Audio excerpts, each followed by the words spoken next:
Are your parents or family members like way too in your business or your life? Do you feel silently resentful, or maybe not even silently resentful, at your parents or other family members for having too much influence on you? And do you have maybe now trouble like really doing what you feel called to do and you just can't quite figure out why? It could be because you are still way too linked to particular members of your family. In this video, I'm going to explain to you how this happens, how we get so linked, what the effects of not being able to differentiate from our family are, and then I'm going to tell you exactly what to do to start severing these ties so you can find your own energy and your own self and live your true life. My name is Adam. Welcome back to my YouTube channel. Really quickly before we get started, if you need a little extra help on this topic, I'm doing a call on Sunday, August 11th at 10 a.m. where we're going to go very deep into these family ties and cut them. There is a link in the description below. Okay, now let's get started. So the first place I want to start is with imprints. Now, what is an imprint? Well, an imprint is really, it could be a series of thoughts, emotions, beliefs, behavioral patterns that imprint into us or over top of us that then become ours. An imprint, it's like an overlay, like that you would use in Photoshop or something like that, except it's much deeper and more significant than that. So from the time that we are 0 to 7, and even before 0 to 7, from the time we're in the womb, we are in this very impressionable state. Our subconscious mind is just monitoring our environment all the time for cues, for information, for energy. We're just kind of analyzing and absorbing everything around us. So whatever emotional or mental state our parents or immediate caretakers are in just goes right into us. Just think of a sponge just sucking up everything around it. So we will watch how they react. We will watch how they emotionally respond. We will take in their subconscious thought patterns without even being aware of it. We will watch their behaviors, how they act toward each other, how they perceive the world around them, how they respond to money, how they respond in a romantic dynamic, and that will just go into us. And because we're so young and we don't know who we are yet, that becomes who we think we are. And until we later begin to question this, we can't really differentiate or know our true perspectives or self. This is something that happened to me in the womb. I'll just give you a quick example because this will definitely relate to many of the people that I'm talking to. When I was developing, my mother's father was dying. So the last trimester of her pregnancy, her father, who she loved more than anything, took a very drastic turn for the worst. So what happened is the last couple months I was in the womb, I was just absorbing grief, trauma, fear, sadness. All of this went into this tiny little baby that wasn't even formed fully yet. And one of the ways this played out was when I was very, very young, 3 to 4 years old, I just started noticing this sort of sadness and depression, and I didn't know where it came from. I used to sit up in bed at night just sobbing, fearful that my mother or father would die. And I came later to understand that it was because I had absorbed this entire imprint from my mom. And I also became very, very afraid of life because I wasn't in an environment where there was all of this love and excitement. That was there too, but that was kind of overshadowed by this fear. So my coming out into the world was like, I don't know what I'm coming into. This is going to be awful, which was the imprint from my mother in relationship to her father. This is how these things work. Now, how will this manifest in your own behavior with or relationship with your parents? Well, think of it as like a magnet. Think of it as almost like some of the energy of your parents is in you. And so they're a magnet and you're a magnet. But now you have some of the magnet that is them in your nervous system. And that magnet is always going to want to be going back to its original source.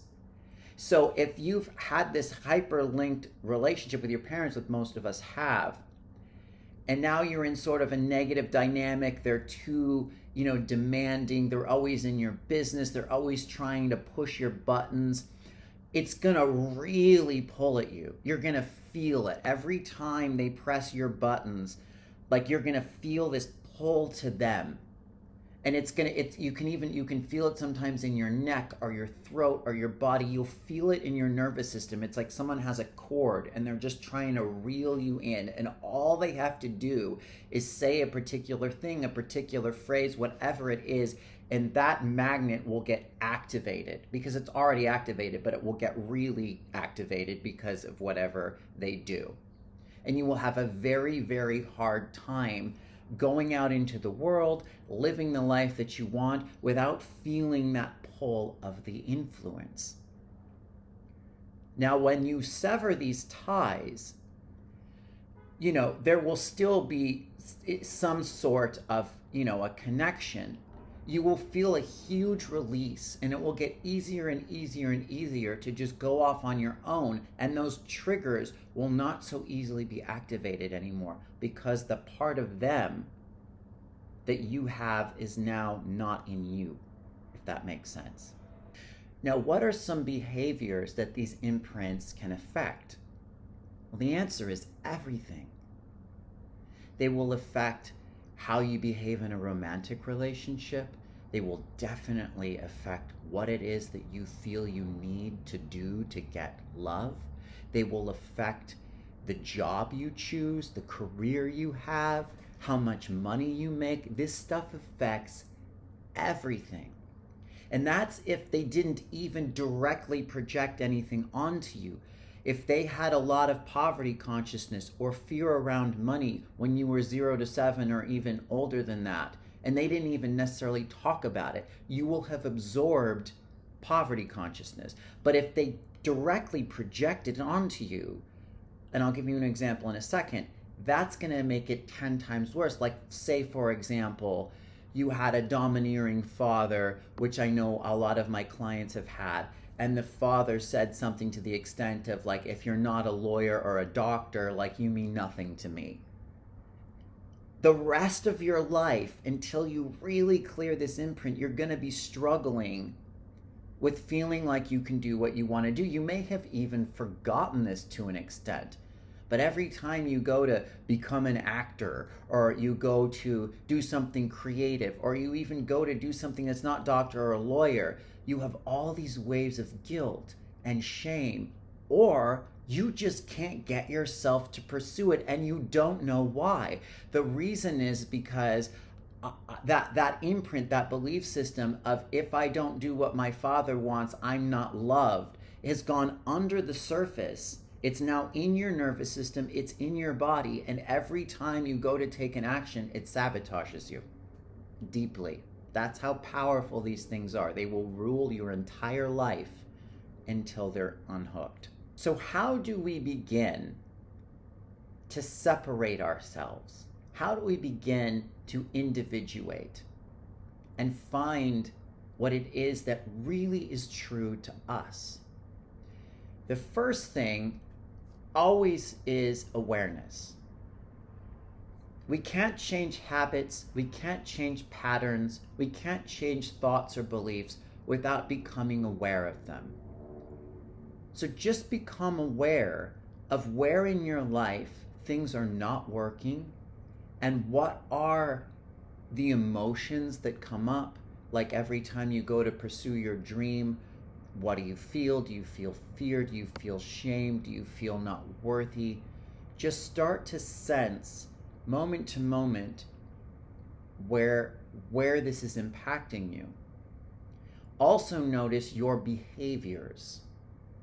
Like, so every time you get into a relationship, do you sabotage it? Does your heart close down? Do you find something wrong with the other person and then sort of blame them or think they're not good enough? This could be for many reasons. It could be because you were criticized a lot as a child. It could be because your parents weren't emotionally available and you absorbed that imprint and now you're playing it out in your own relationships.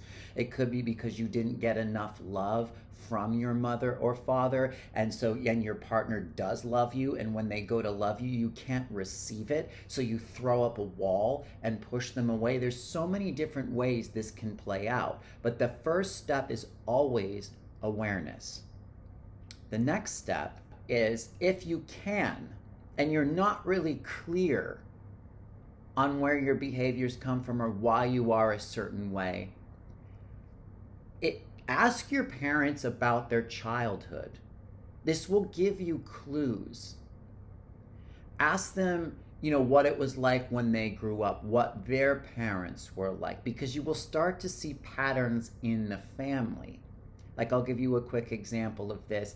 I always felt very alone and isolated socially in conversations. I could never connect. I always felt like this weird outsider, outcasty person. And some of that is just me and what I came to work on in this life.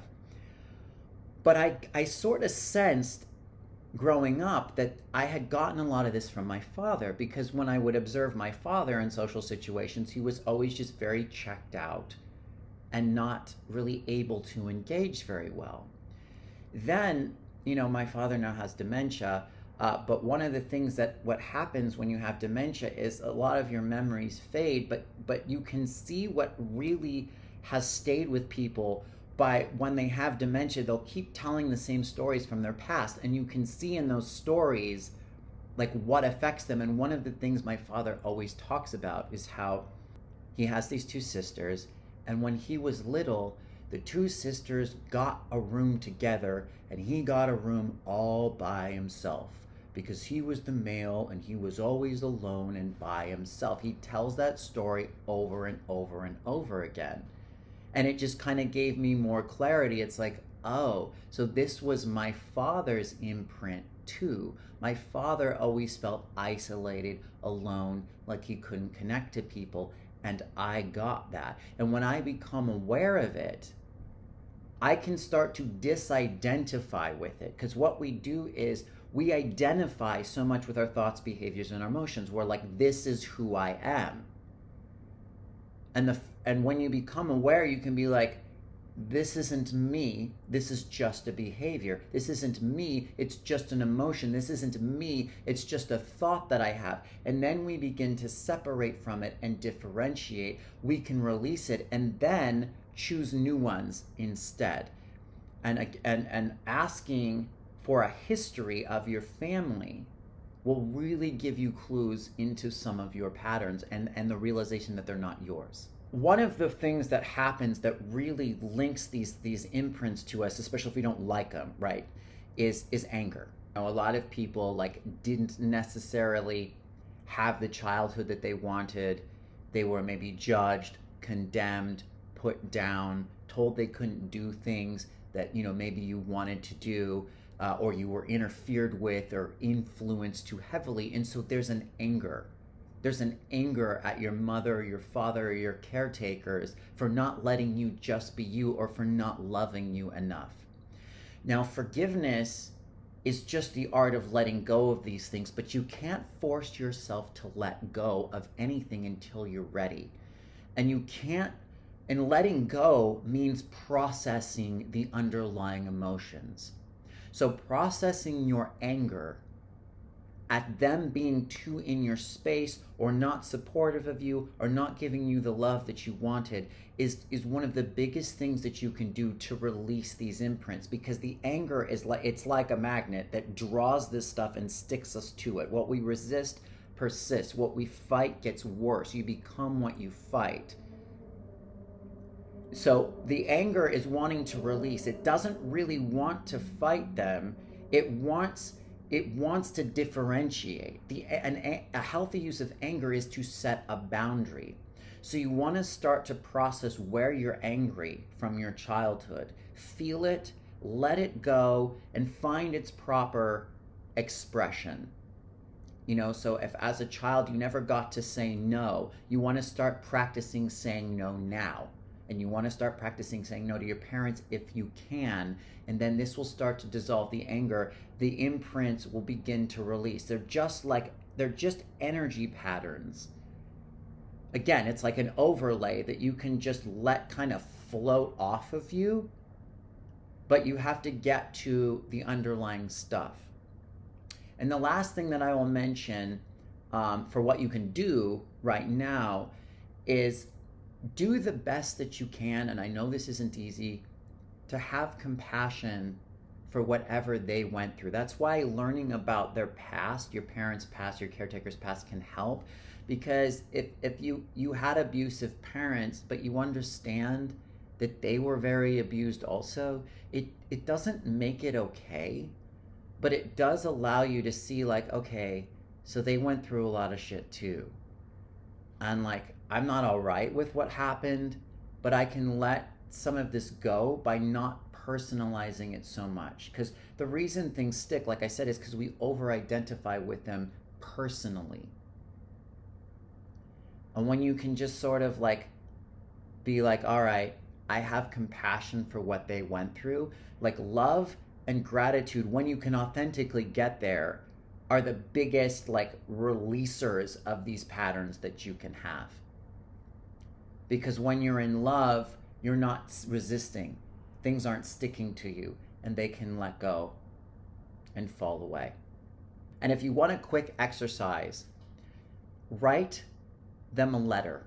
You don't send them the letter, but write them a letter. I'll actually put a link in the description below to this love letter format that John Gray from Men Are From Mars, Women Are From Venus recommends. It's very powerful. So what you do is you write to your mother, to your father, and you write out all your different emotions, why you're angry, why you're sad, why you're afraid, why you're guilty, and then you can get to what you did like or appreciate about them, which may be very little, but it will feel authentic after you go through the other emotions. And this is a big tool to help disconnect these patterns. And then the result of this is you will start to be able to go in the direction of what you want without feeling so hindered. And when your mother, your father, your whoever it is, like pushes your buttons, I'm not saying it's not going to affect you at all, but it won't stick so much. And the more you release these things, the less it'll bother you. It's kind of like in cartoons when there's like some giant monster that's really scary, and you see the monster like shrink down into this tiny little thing that's just sitting there on the floor like screaming. It doesn't have so much power anymore. It's still there, but it doesn't have so much power. Anyway, let me know what you think. Let me know if you have any questions or revelations. I really appreciate if you took the time to watch this video. I want to take a moment to thank everybody who did. I also have a free energy clearing in the description below if you want to download that. Other than that, thank you very much. I look forward to next time, and bye-bye.